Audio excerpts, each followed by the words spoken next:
Right now, making his return to Winston Cup racing, Tim Richmond comes back this weekend, although he ran at Charlotte a few weeks ago in the Winston down there. This will be the first regular race of the season for him. Let's see if they've caught up with him on pit road. He's bucking in the Folgers Coffee Chevrolet, Barney, and as you say, it is the first Winston Cup point race that he has entered so far this year. Tim, as you get ready to go, are you feeling okay? Jesus. Well, we just had a jet to go over, and we thought the race cars were cranking for a moment. You doing okay? Yeah, I was doing all right just then. I need to go to the bathroom now. What was that anyway? Jesus. I think it was an F-16. I think it was an F-16. I hope my car's as fast as that thing was today. I'm feeling great. It's a nice day, and I'm praying for a little bit of rain. It seems every time it rains up here, we do fairly well, but I'm feeling great, at least at the start. I don't know how I'm going to be at the end, but I'll be feeling much better if it turns out to be a win here today. Okay, he is, of course, the defending champion of this Miller 500 here from the Pocono International Raceway. In fact, he won both races here last year, and he ran his first ever Winston Cup race here many years ago with Bob Tezak as the sponsor. Richmond is not 100% back to full physical ability, obviously, and he told us yesterday on a scale of 1 to 10 he would probably be an 8, he says, starting the race today, and he said, I might not be that much. I'll find out at about 300 miles.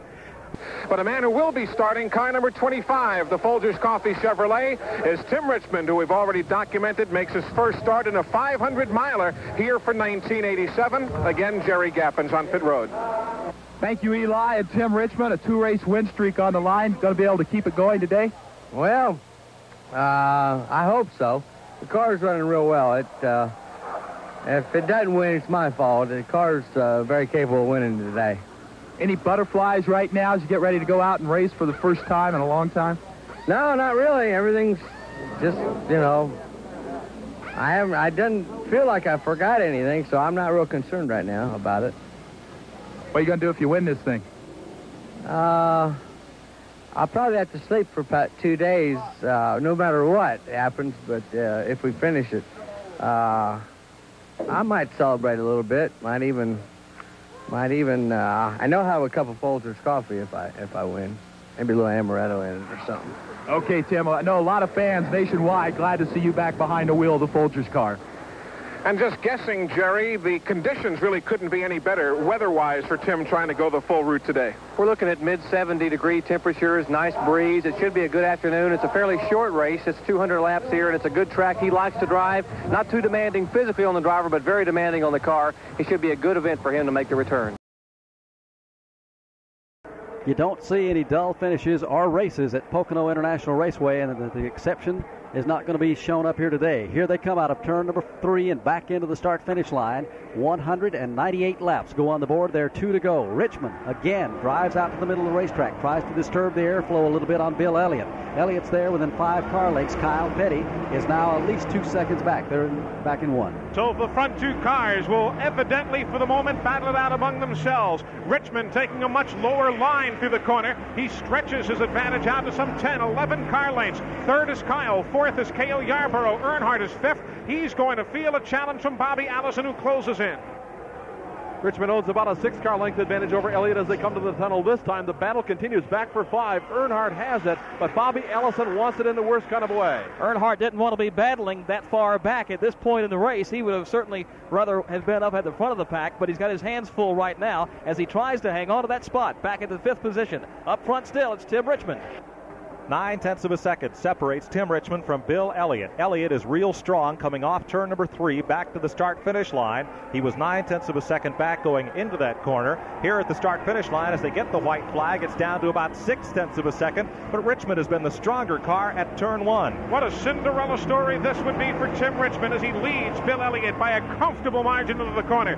Richmond takes a bit of a safer line, doesn't quite throw the car through the turn as he has been earlier. He'll lead by nearly 3/4 of a second off the corner, while still Bobby Allison and Dale Earnhardt battle side by side for 5th. Allison on the inside, but we'll watch the leader as they come to the tunnel.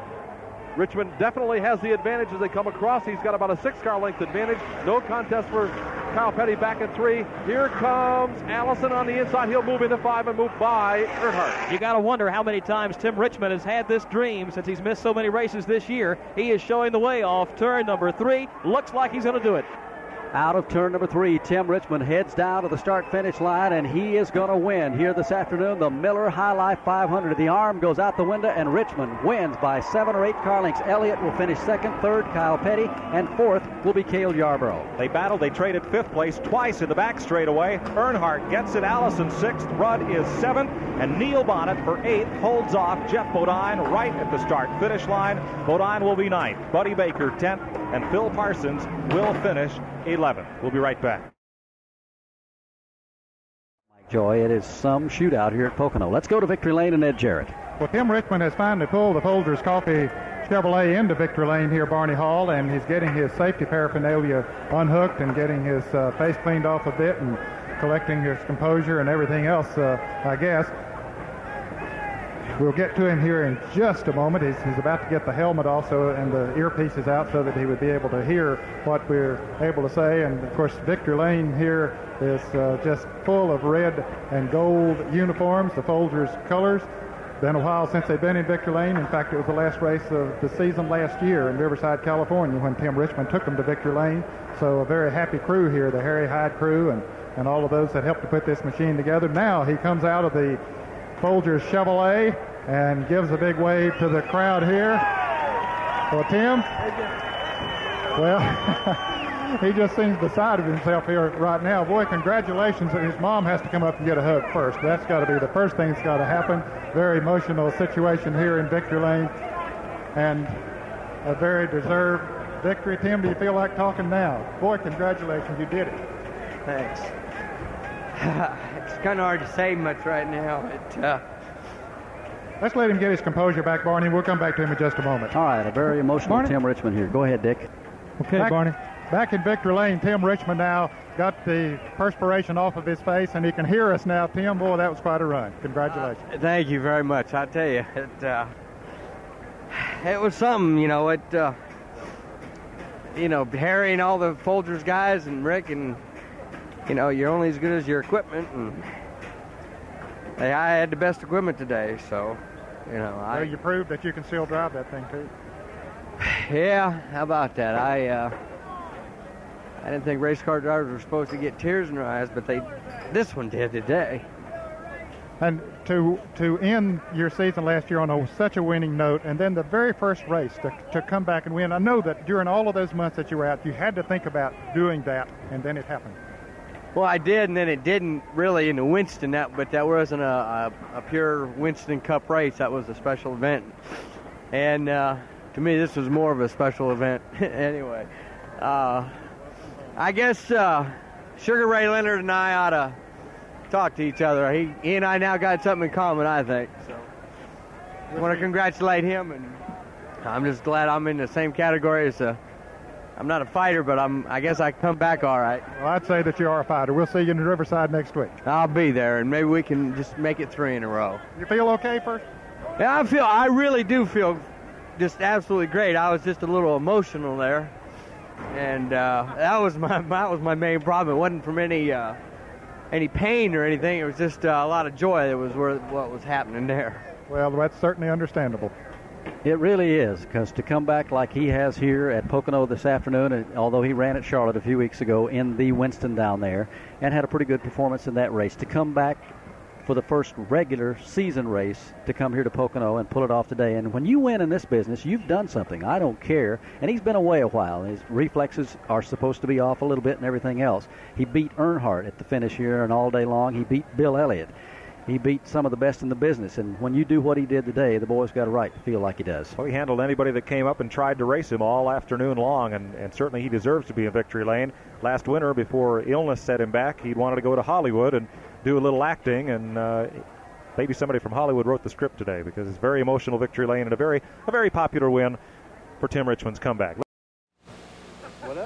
I'm very happy, Tim Richmond, with a Cinderella story and a Cinderella ending, Tim, and you have to be happy with what happened there. Did you ever really think that this could be possible with everything that's happened?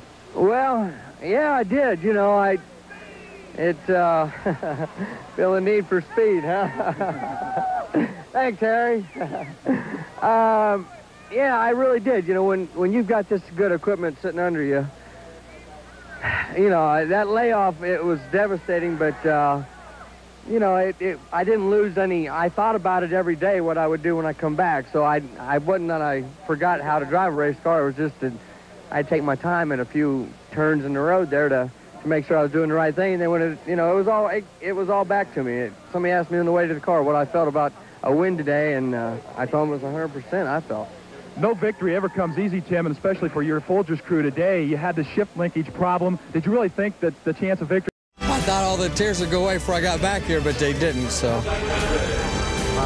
you know, it was pretty emotional in there for me.